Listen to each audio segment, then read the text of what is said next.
handout distributed today, the title which is Some Important Stanzas for Meditation on Dependent Origination and Emptiness.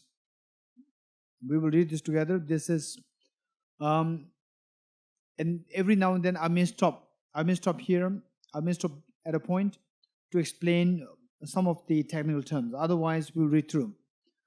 This is not going to be as difficult. So the idea with all these, what you want to read is that some of them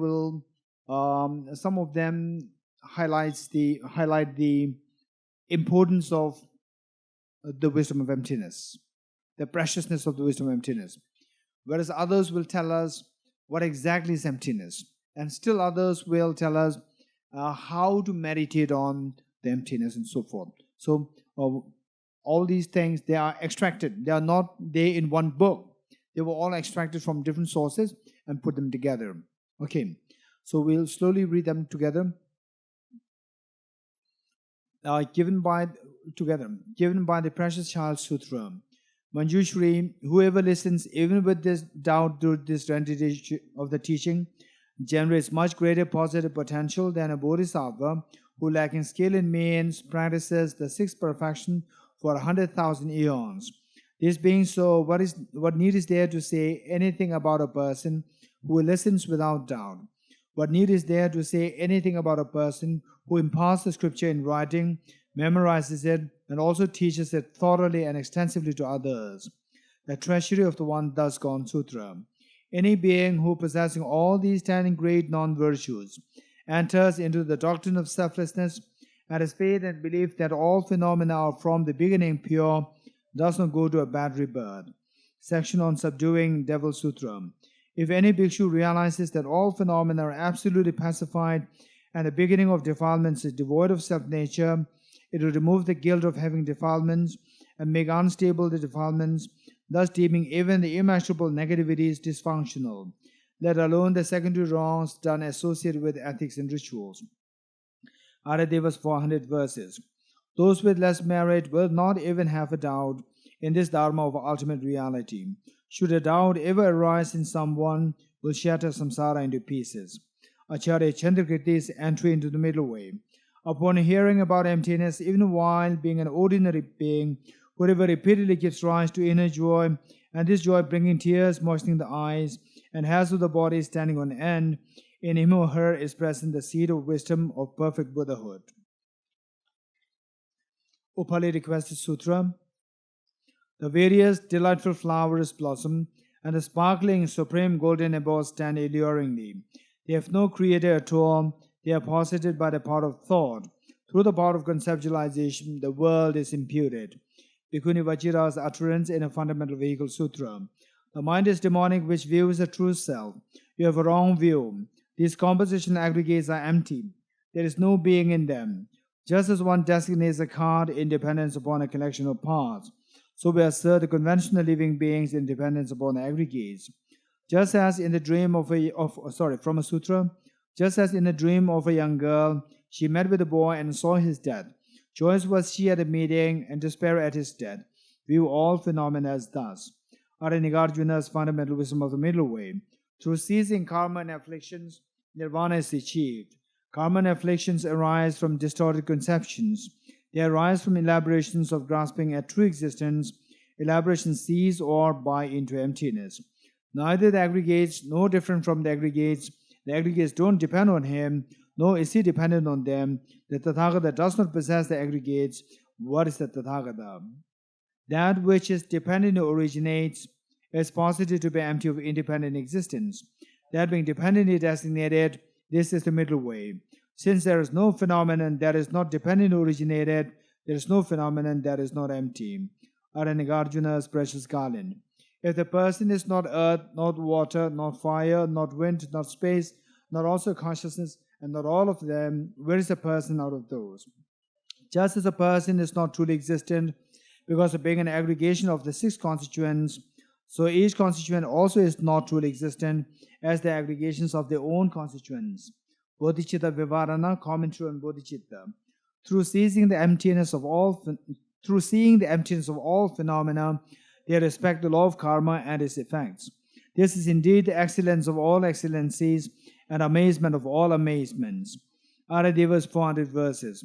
When dependent arising is seen, ignorance does not occur. Thus, through all efforts, just strive to find this subject.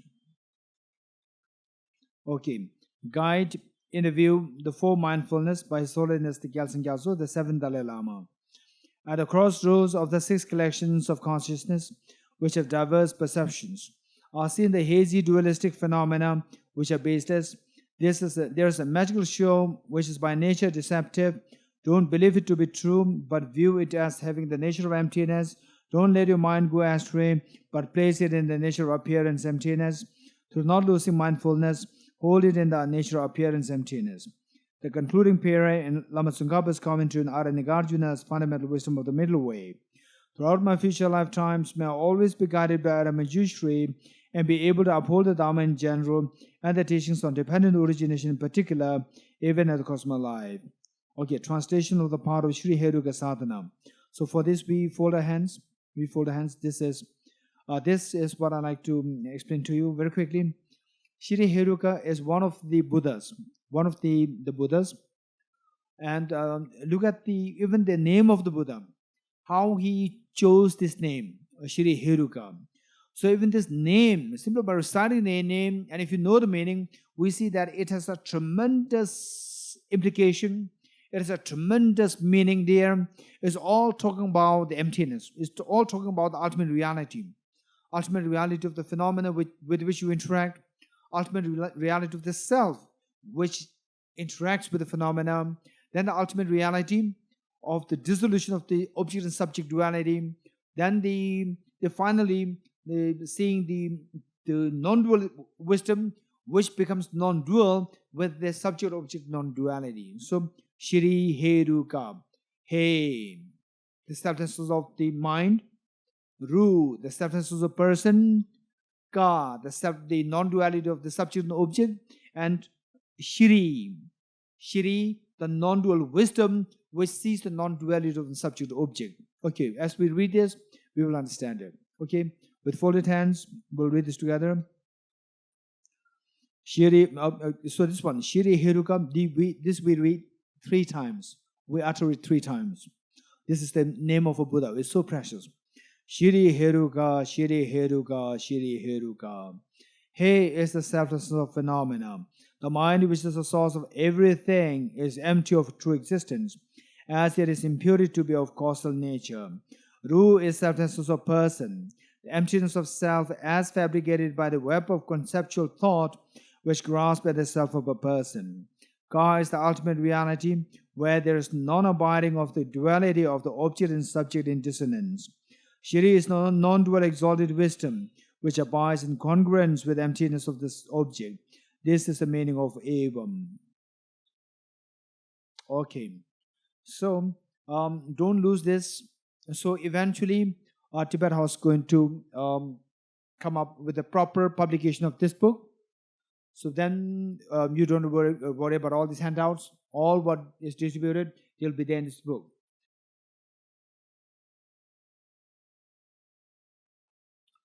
The same handout, page number 2.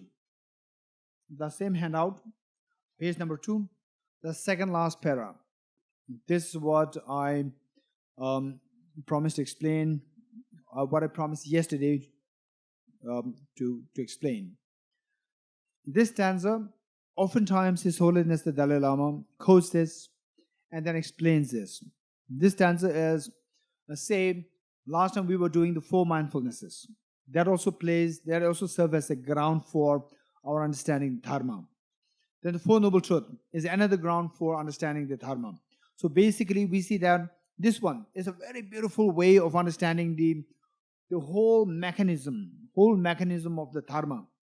What exactly is happening in the process of the emotions when they arise in us? What exactly is happening? What is the process? This is so beautifully explained here. So, I would say that the 4 Noble Truths. 4 Noble Truths is more the concise version. This stanza is more the more detail about the 4 Noble Truths. Then this is further elaborated in the 12 links of dependent origination. So, what is the level of your understanding of Dharma? It depends on how you are able to correlate all these different teachings into just the same thing.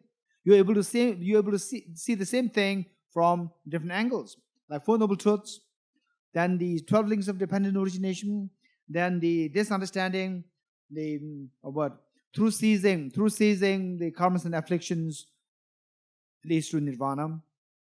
Then the karmas and afflictions arise from the fabricated thoughts, and these in turn arise from the elaborations of self-grasping ignorance, and this elaboration ceases through seeing emptiness. So how the same thing is understood through this stanza. And the same thing can be understood from the lens of the four mindfulnesses. So if you're able to integrate all these teachings to boil down to the same point, that is the indication that your understanding of Dharma is becoming complete. Okay.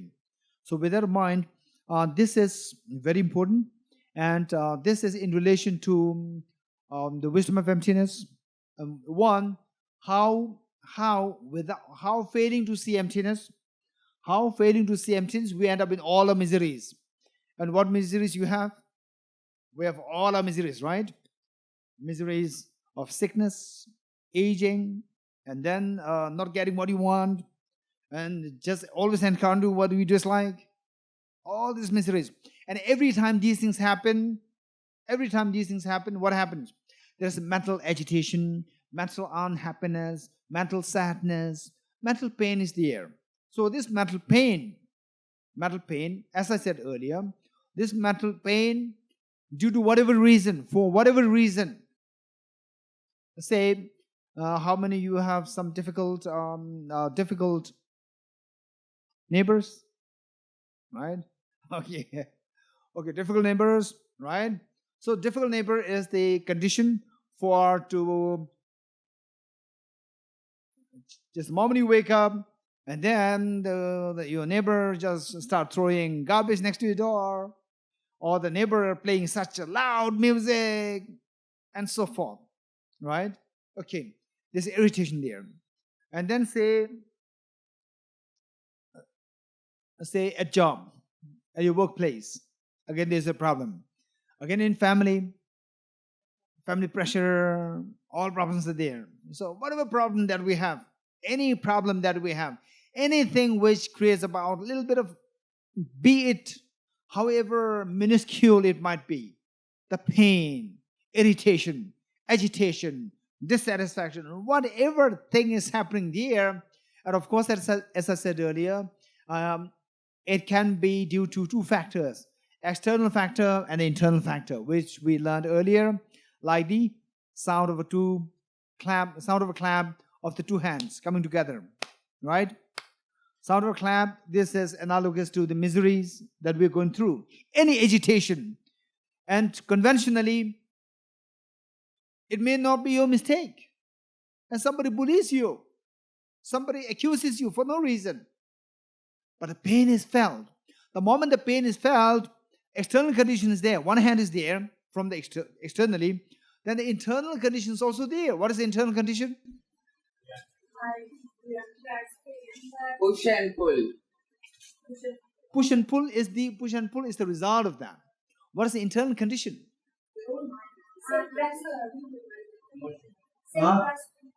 Very good. Okay, 50% correct.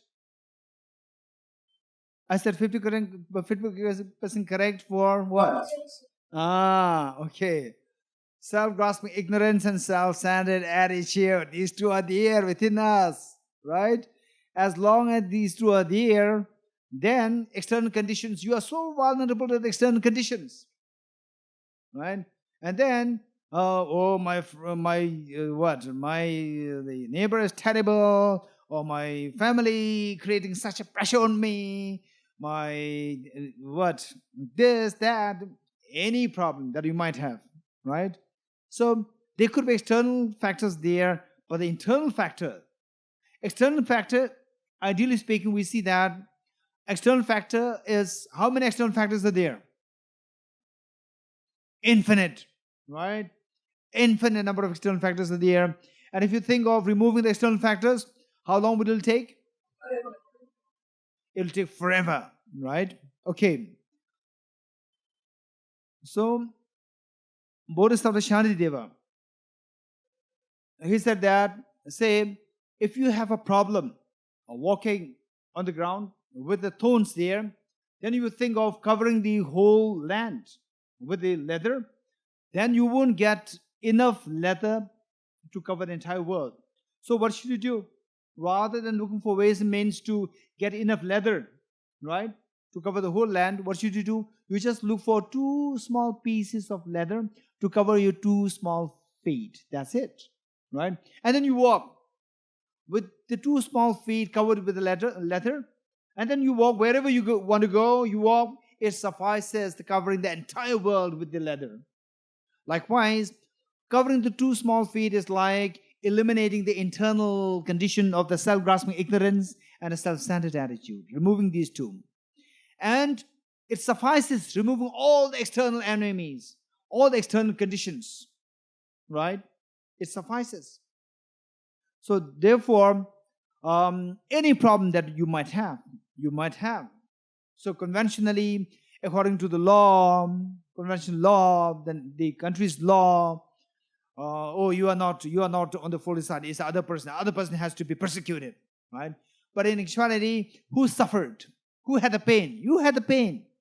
The fact that you have the pain, this is the result of the 2 hands coming together. Without the 2 hands, however strong the other hand is, without your contribution of the one hand, the other hand will have no sound.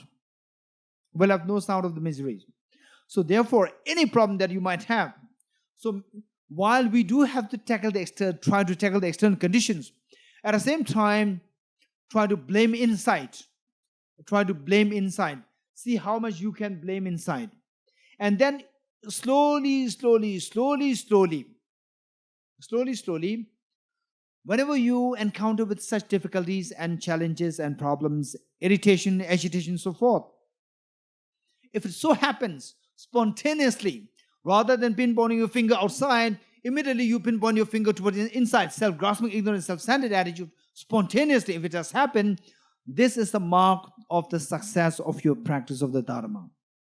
If that does not happen, till that point, we have to work so hard. Right? Okay. So with that in mind, if you understand this stanza, this will really help us how all these things are happening, how the negative emotions, they arise in us. What is the mechanism? What are the steps? Okay, for that, imagine that, how many of you have seen this before? What is this known as?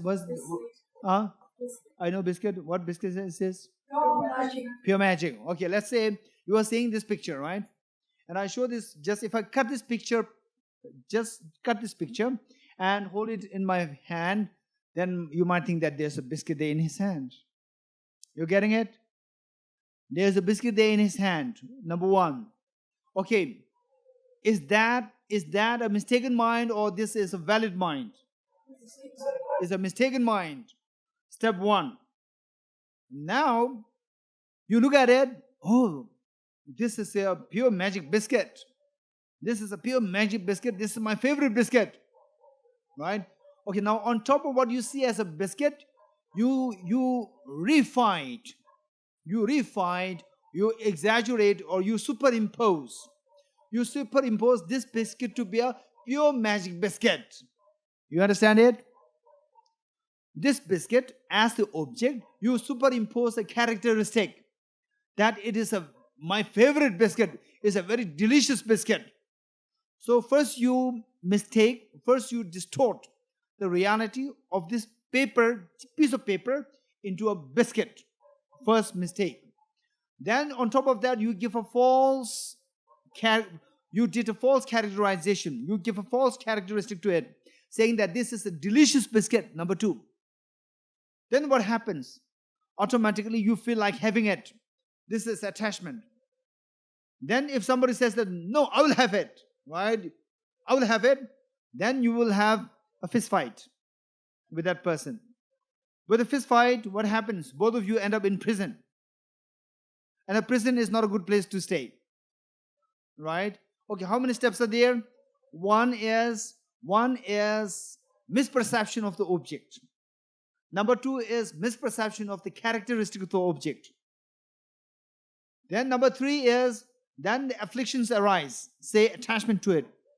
And then somebody says that I want to have it.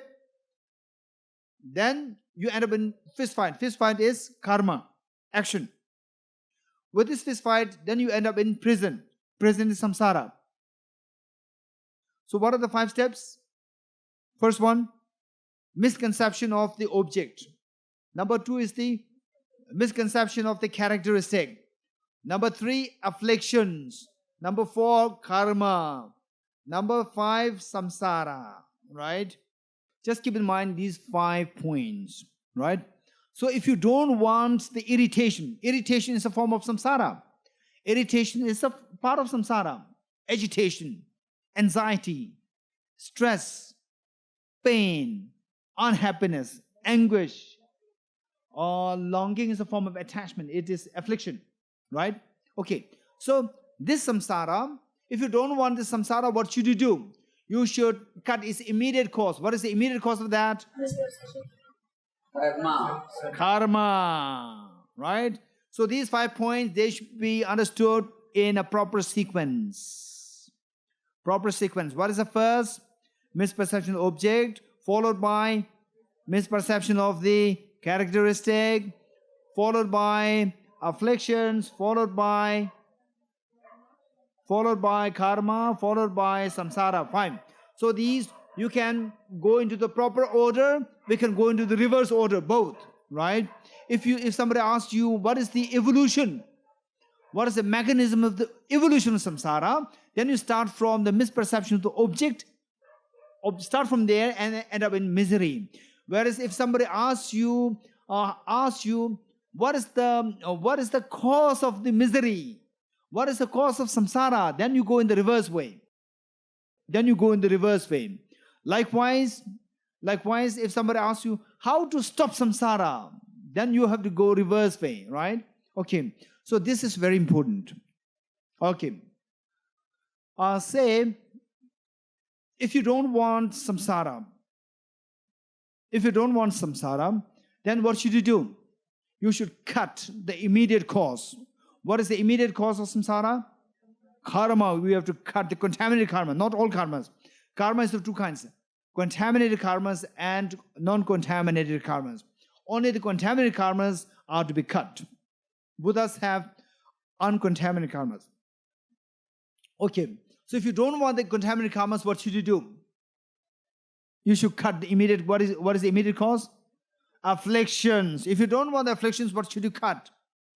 You should cut the false characterization, misperception of the characteristics. If you don't want that, what should you do? You should cut the misperception of the object. How will you cut the misperception of the object?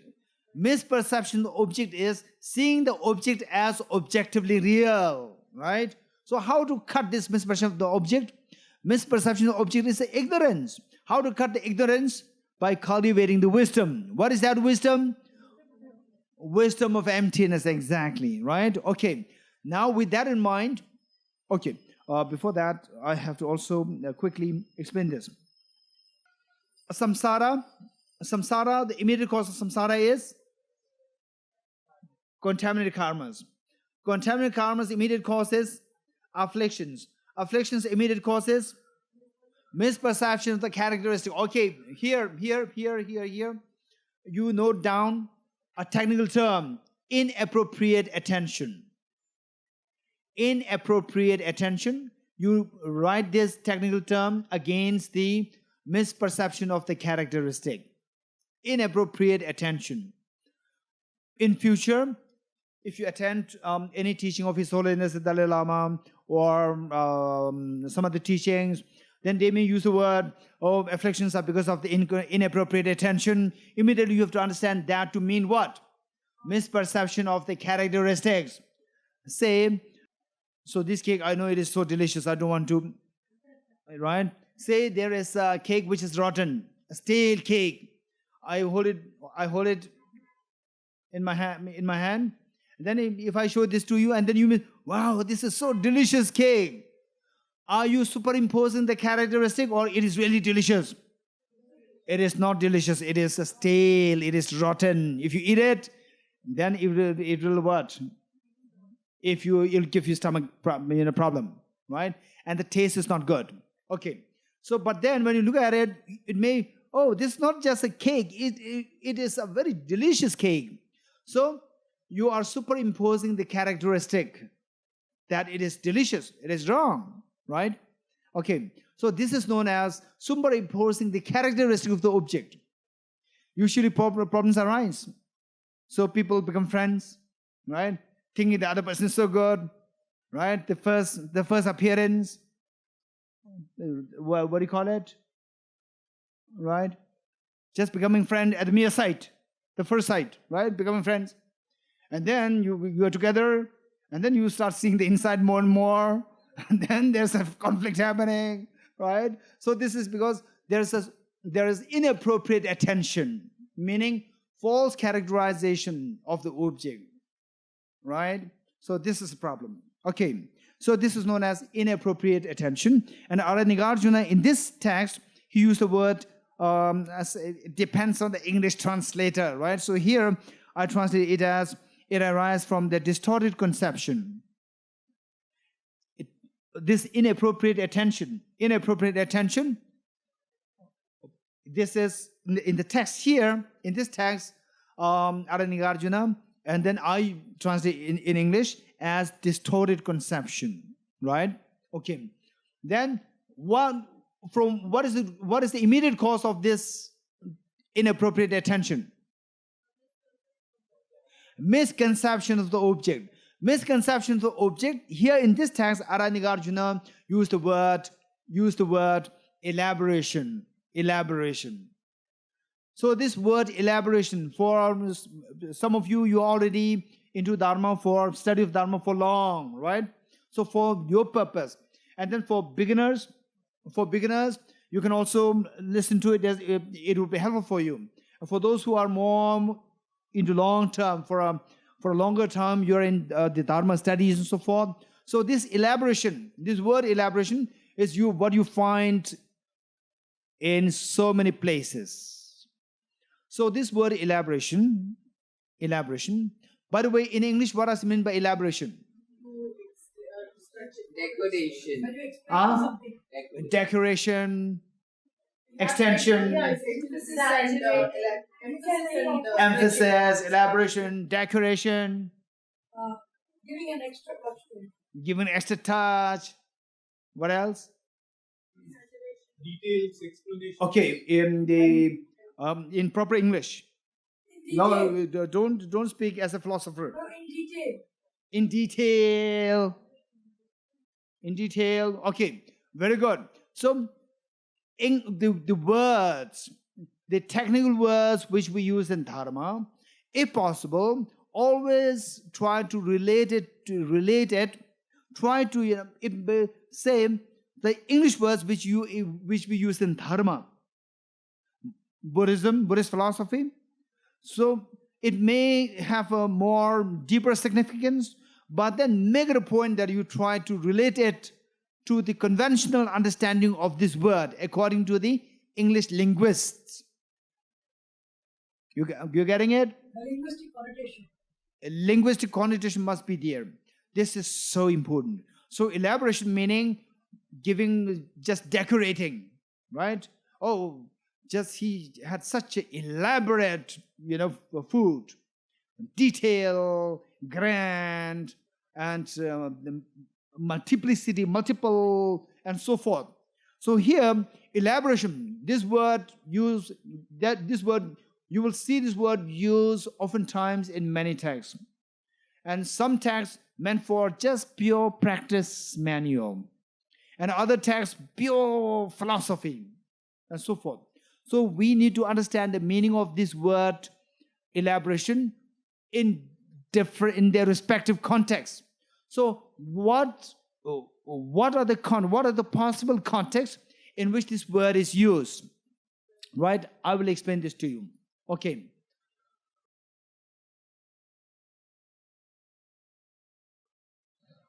One, elaboration in the form of self-grasping ignorance. Many times this word elaboration is used, it means self-grasping ignorance. One. Another one is, number one is what? Self-grasping ignorance. Number two is objective existence. Objective slash, intrinsic slash, inherent slash, independent slash, all these words, right? Objective existence. Number two. Then number three, conventional existence or conventional reality. Conventional reality.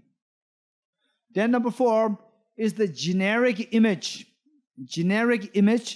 of objective existence. Okay. So how many contexts are there? Four. Don't forget these, right? Elaboration. Anytime there is a word elaboration used, don't just directly take it to elaboration to mean the what? Self-grasping ignorance, right? Okay. So at times it can mean the self-grasping ignorance. Other times it can mean the generic image of the objective existence. Still other times it can mean the objective existence. Still other times it can mean what? Conventional reality. Conventional reality, right? Okay, anyone who can help? Okay, now let me see how good is Chokur Ling. I'll test whether Chokur Ling is close by Sera Monastery or far away from Sera Monastery, right? Okay, what does it mean? What does it mean by generic image of a flower?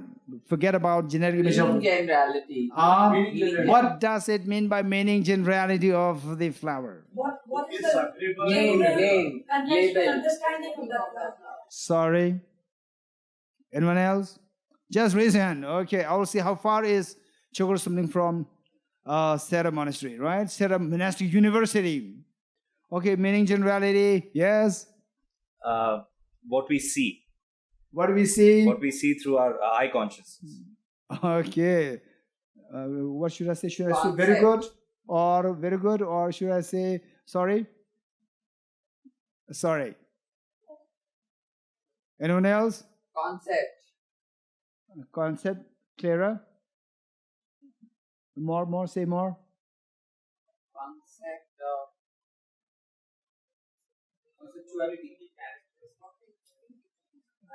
Sorry. Okay, don't bring an embarrassment to Chokur Ling, right? Abstract means no feeling, no touch. You can feel, see, touch, but it's an abstract. No characteristics. No, you're explaining meaning generality or you're explaining concept? I'm saying this is an abstract. No. What are you explaining? You are explaining the meaning of the meaning generality or the meaning of the concept? Meaning of generic image. Okay. What does it mean? Say it again. It's a concept. Abstract. Where is that? In mind. What is that?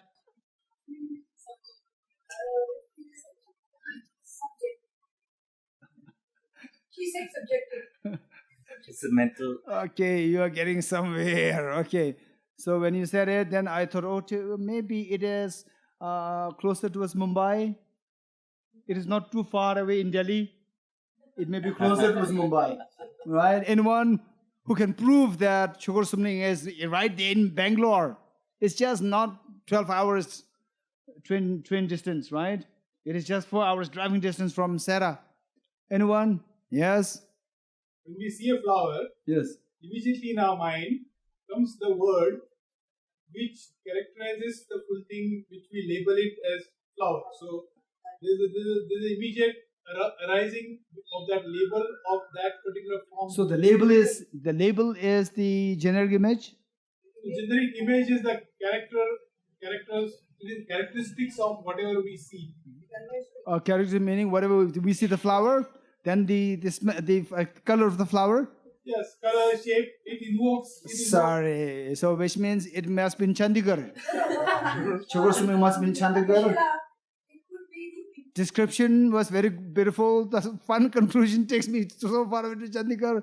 Description was so good. Description took me a little closer. It may be somewhere in Hubli. Oh, Hubli is very near Debung, right? Debung and then not Hubli. Some in the what is it? Dharwad. Oh, Belgaum. The the consciousness, Okay. the consciousness that provides with meaning generality will be the secondary consciousness that arises after the direct perception. What is the meaning generality? I'm not asking when does it arise. This is not my question. Yes, over there at the back. Meaning Image generality. is the image that is evoked in the mind when the label is Say it again. Say it again. a generic image. What comes to your mind when you hear a label? What comes to our mind when we are When you hear labeling? the When we label. don't label it, then it doesn't come. Or if you think of it, if somebody doesn't say You the think label, of it, then the meaning generality comes. What is a that? generic image. Suppose you think of a flower. Ah. Some image comes into your mind that is the generic image of a flower. Okay. Okay, so now it is, so Choe is really in Bangalore. Okay, I'm happy. What did he say? Okay, so Mental image. so he's saying that Choe is not in Chandigarh, it is in Bangalore. Right? Okay, so what he's saying is that when we think of a flower, the real flower does not come to our mind. The image of a flower comes to our mind. The image comes to our mind due to imprints, right? Imprints are the cause. With the cause of with the imprints as the cause, with the imprints of having seen the flower earlier as the cause, then even with your eyes closed, the image of the flower comes to your mind. That image, that mental image of the flower is the generic image of the flower.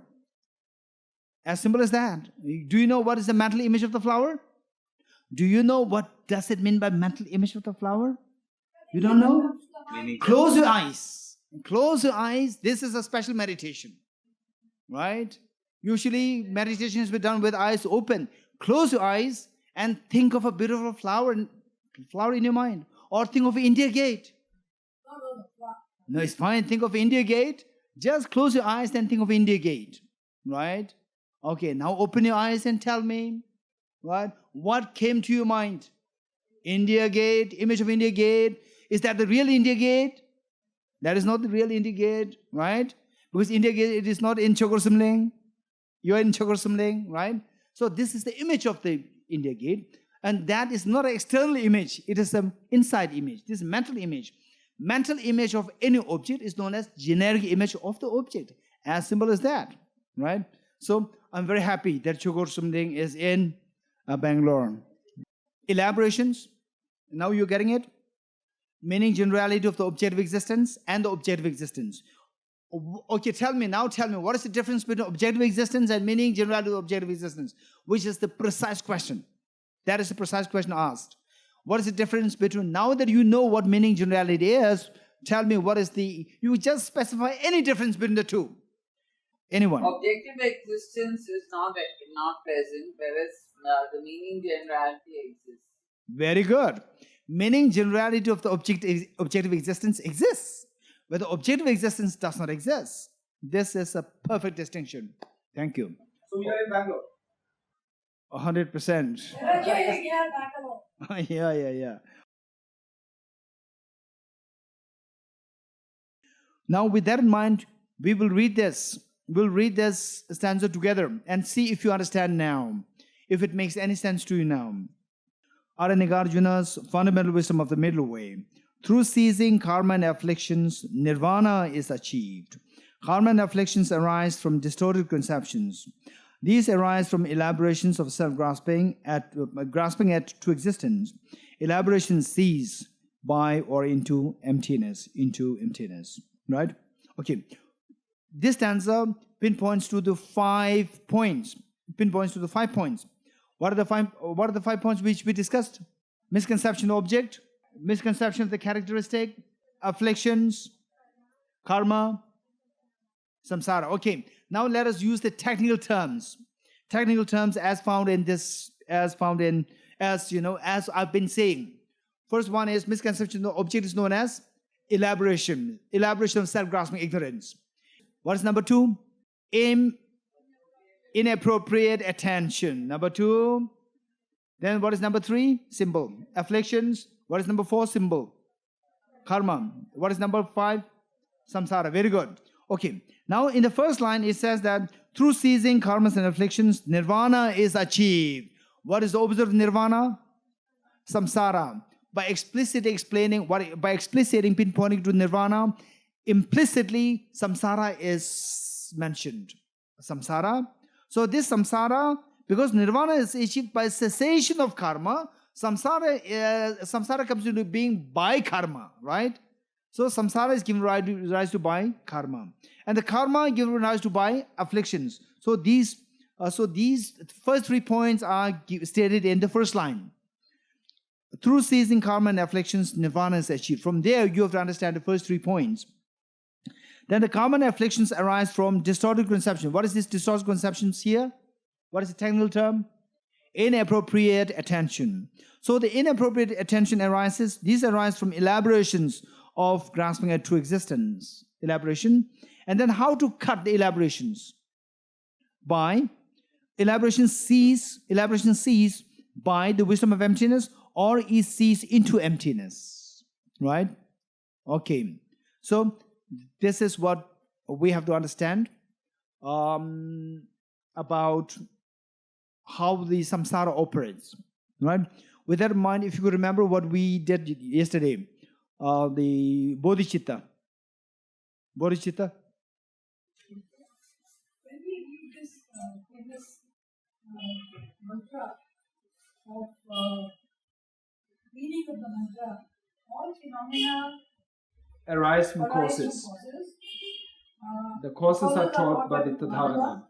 The cessation Of the causes is well is taught by the great seer. Here you said the causes are self-grasping and self... Standard attitude. Yeah. So what happens to karma here? Oh, that's good. This is a good question. The causes are taught by the Buddha. The causes here, I said that it boils down. The causes boil down to self-grasping, ignorance, self-centered. It doesn't mean that only these two. It doesn't mean that only these two. These two are the final causes. These two are the final causes. Right? Karma. Because they create the karma. Exactly. They create these afflictions. Afflictions create the karma. Right? Okay. Now the Bodhicitta part.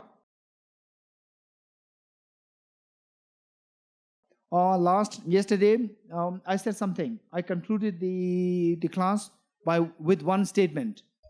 Remember the 9 points of exchanging self. Thank you. Okay. No, remember, what is that? What did I say? I said something else. Huh? Have it on our fingertips. Oh, yeah. I said that I will not have I will not have the class if these 9 points are not on the fingertips, right? I'm confident that you all have these 9 points on the fingertips. I know. Yeah. Okay. With that in mind, what is the first point? Equalizing self and others. Okay. I don't mind even if you are looking down. I will pretend as though like I'm not seeing you. This is for Looking at the. Sorry. 9 steps towards happiness. I said 9 steps. 9 steps towards what? For Bodhicitta. Yeah. Okay. The first step is equalizing self and others. So, equalizing self or others, meaning that, so here, many of these points, in fact, all these 9 points, we see that they are actually what we encounter in our life. The fact that the only thing what is deficient with us is that we don't take these points seriously. We don't emphasize on these points. Otherwise, we could see them in our daily life. For example, equalizing self and others. Equalizing self and others. Meaning that we are all the same in wanting happiness and not wanting suffering. You agree with me or not? We are all the same. Look at even the tiny insect, even the tiny ant, or even the tiny insect, you try to just touch it, and you pretend as though like it is dead. Right? So this means that it does not want to die. It sees its own life so precious. It don't want to have this life destroyed. It doesn't want to die. So that way we are all just equal in wanting happiness and not wanting suffering. But then in say March, April, and May, if you're very thirsty, the weather is so hot, you're extremely thirsty, and there's just one glass of water, somebody says, who wants to have it? Then everybody will say, I want to have it, I will have it, I will have it, I will have it. Very likely will not say that, oh, others will have it, right? So what makes us think that I like to have it is because, why you want to have it? Why you want to have it? No, Think you're more important than others. Exactly, right? So always try to make things happen simple, and always try to make things how it really works in your natural way, right?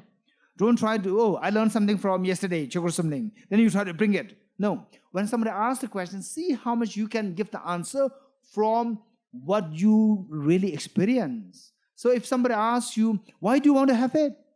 Because I have the, I don't want to suffer the pain of thirst. I don't want to suffer thirst, right? So then the question arises, but others also thirsty? They're also just equal in not wanting to suffer the thirst? Then you will say, yes. Then why should you have it and why not others? Then what other answer do you have? Huh? What other answer do you have? Everyone should have it. Huh? Everyone should have it. Huh? Everyone should have it. Okay, if this is the answer, then you have already passed the first step. If you have already passed the first step, but this first step is not just intellectual. This first step should be experiential. Meaning that if somebody is really there, right, and then you are very thirsty, others are very thirsty, acutely thirsty. You have heard about stories of the prisoners who were so hungry and eventually becoming so desperate to eat the other person's body. You know about that? You know about the people become so desperate under such situation. You are very thirsty. Everyone is so thirsty. There's just one glass of water. Who wants to drink it? What is your answer? I want to drink it, right? So experientially, intellectually we will all pass, but experientially it's very difficult to pass, right? You can see that in a bus when one person gets up from a seat. Everybody goes there, right? Exactly, yeah. So these, just see how you can put that into practice, like what Saket said. On the bus or on the metro may not be so popular in Bangalore, but something where there is a rush, and then, right, then you ask this question, okay, do I really pass?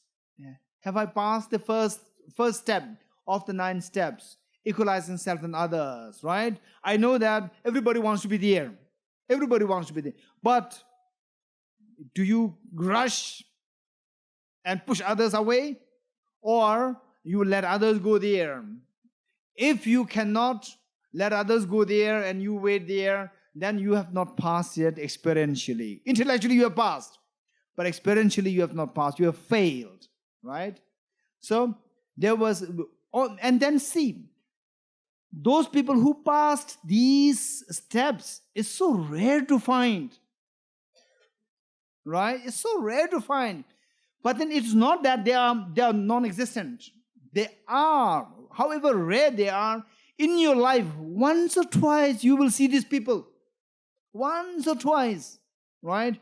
In fact, these, you hear about the accounts of these people who pass these steps. You hear these accounts, then you try to apply that. You take them as your role model and then see whether you can apply it in your own life, right?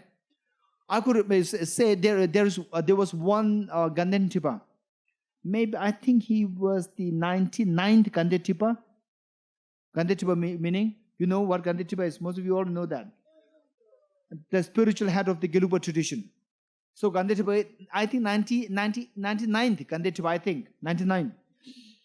Before he became Gandhentipa, he was already very famous, famous practitioner, famous logician, famous philosopher, a greatly renowned saint. And he passed away, I think, in 1990s, I think. In 1990s, he passed away. Before he became the Gandhetipa, many years before he became the Gandhetipa, he was already very famous, amazingly famous, and so well respected by everyone for his practice of bodhicitta, emptiness, so refined understanding of emptiness. And then that was back in, I think, in 1970s or late 60s or 70s, early 70s. Some of you were not born even then, right? Then, in those days, 1970s, meaning how many years since Indian independence? Just hardly 20, 25, 23 years, right? And then overall speaking, Indians were also, the standard of living is not as good as now. And the Tibetans even more hopeless, right? And then, say the trains, everybody, hardly people going in the AC train. And then people going in the second class sleeper is less. And then most of them are there where? Unreserved. General. Unreserved. What do you call it? Chalu dabba. Chalu dabba, right? This is what I learned. Chalu dabba. Chalu dabba. Right? Third class. Everybody rushed there. The moment this train, everybody rushed there. And then this highly respected teacher, then even there, everyone, the Tibetans just came from Tibet. So that's nothing, right? Not like nowadays. Even this highly respected teacher with all his attendants, they did not have any proper reserved tickets. So they all had to rush through the, what? This third class bogie. But then he was surrounded by, the muscle monks with young muscle monks. So he just stayed there. He would stay there. And then all the strong monks, young monks, they will go there and then push out all the other, passengers. And they pave the way to him, the Venerable Sir. And then imagine, this is a drama like. Look, you wouldn't believe, it's like a drama. Everybody rushing there, and these young monks, they were struggling there, pushing out all others, making way to the Venerable Sir. Then Venerable Sir, who was tall and very slim and old, then he would say, "Hey monks," right? All the monks would say, "Yes, Venerable Sir. Yeah. What are you doing? We are making way for you to get in the train." Right? And what about these people? What are they doing? They also want to get there. I said, they also want to get there? You want to also get there? Yes. We are all same. Then, yes, right? Then they know what he's saying, right? We all want to go there. It's not that they don't want to go, you want to go, I want to go, right? We are all same. Then they would say, "Yes, Venerable Sir." Then they shrink in size. All his attendants would shrink in size, understanding what he meant. If others also want to get the seat there, then you come down. We are same. It's not that we are more important than others are less important. We are all just same. Just come down. Then all the monks, they have to come down. And then the train passes. Then they are left behind. Right? So what I'm saying, this is the practical living example of someone who is demonstrating the first step, equalizing self and others. We are all just equal in wanting happiness and not wanting suffering. By no means, I'm more important than you. I'm more important than others, right? Okay, so me, my personal life experience, say it was back in 1989, back in 1988, 89. Maybe some of you are not born there, I know. Yeah. How many of you are not born? 88, 89? One? Born? Already born? Sakit, you are not born? You are not born 1989? I'm not born in 89. Okay. I'm 65. You are not born in Okay. No digression. Please. Okay, no digression. Now, 88, 89, after graduating from my high school, I joined my monastery. And then in the monastery, the living standard was acutely poor. In Dharamsala, in South India, everywhere, right? And all the monks, they had to really work so hard to make a living for the monastery, for the monastic monks, monastic members. Then one of the revenues which we tried to gather was making tofu. How many of you know tofu? Right? Tell me, what is the mechanism like to make tofu? Extract from soya. Huh? Extract from soya. So yeah, then what do you do? You don't know? Put it underground. Huh? Put it under the ground. No. No. You have to take out soya beans. No, you have not ready. So this is what I'm saying, right? Okay. So say it nowadays, how tofu make it's very easy. Nowadays it's very easy. But in those days, particularly in my monastery, it was such a hardship. It's such a challenging, very difficult. And in the heat, terrible heat of summer heat, then it's not on the gas. It's not on the gas fire. It is on the wood fire. And then we were making tofu to sell to the shops, to the restaurants. So it should be made. Should be like a small local commercial. So it should be made bit in like a small industry. So there, the fire is such a big fire, wood fire. And then it's just the middle of the heat of summer. And then we should be there. And I remember myself so thin, slim, very weak, not proper food. I had stomach problem, gastric problem all the time. And then all the young monks, they have to go, take turn to make the tofu. And then there was such a big utensil there in which the tofu was, the soybean. They were crushed and they were being boiled. In this heat, such a big utensil, without the big heat, fire, how can this utensil be ever start boiling, right? Then after boiling, then what you do, you two monks should be holding a chadar, not just a sophisticated machine. It's a chadar, chadar meaning the bedsheet. Bedsheet. On that, then one monk will, with a ladle, what do you call it, ladle. With a ladle, they will put the milk on this chadar. Then the milk will go down and will be stored in another big utensil. And then the residue will be left there, right? So then, the one monk should be there, other one should be here. So say I was here. And then the fire is right there. And then, now look, the practice of equalizing self and others, right? So what I did, I was pulling the chadar away from, so that I will be away from the fire, and the other monk will be closer to the fire. Right? Then I was thinking of this practice, equalizing exchanges of others. Then I was thinking, okay, should I pull it or not pull it? It's terrible. I can't bear this heat. I can't bear this heat, right? I can escape from this heat by pulling it. And then if I pull it, then he's going to suffer. But we are same. We are same. Just as I don't want to suffer this heat, he also doesn't want to suffer this heat. We are same. Then I said, okay, unless I take some steps, all what I learn will become just superficial, right? Then I just, so courageous, I gathered my courage to ask the monk to pull it towards him. Then I was moved towards the closer. Then I was telling myself, okay, even if it's unbearable, but then someone has to suffer. So why should he suffer, not me? We are same, right? So this is what I could remember from I think it was the first year of my formal introduction to my monastery there. So like that, just see in your life, say what Sagat said, say waiting for the bus, or waiting for your train ticket, or in queue for this, for that, or whatever, right? For whatever.